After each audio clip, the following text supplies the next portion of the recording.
Messi, Ronaldo, Neymar এরা কি খেলোয়াড়, এর থেকে বড় খেলোয়াড় হলো আমার বাপ। যেটা হলো কথাটা ভাই বলবেন, কথাটা কেন বললেন? কথাটা এই কারণে বললাম যে বিদেশে যেতে 2টা বছর হয়ে গেছে।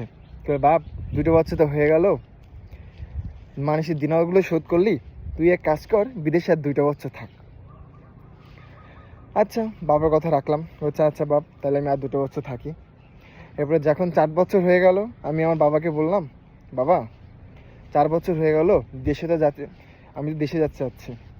কই বাপ, এই মাত্র দিনারগুলো শোধ করলি, একটা কাজ কর, 2টা বছর থাকলি, আর 2টা বছর থাক, বাড়ির কাজটা ধর।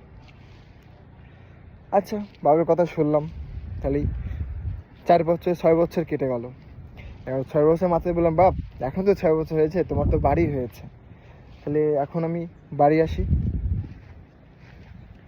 বাপ বললো, বাড়ি আসবি, বাড়ি ঘরদর করলি, এবার একটা তো তো বিয়ে শাদী করা লাগবে, বা দেশে আসবি, বিয়ে শাদী করবি, আর 2টা বছর থাক। হ্যাঁ, আর 2টা বছর থাকলাম, 8 বছর পূর্ণ হলো। এবারে বাবুর বললাম, বাপ এখন তো 2টা বছর পূর্ণ হয়েছে, এখন তো আমি বাড়ি আসি, আর 2টা বছর বাপ বাড়ি আসবি, বিয়ে শাদী করবি, বউর তো গহনা গাড়ি কেনা লাগবে, আর 2টা বছর থাক।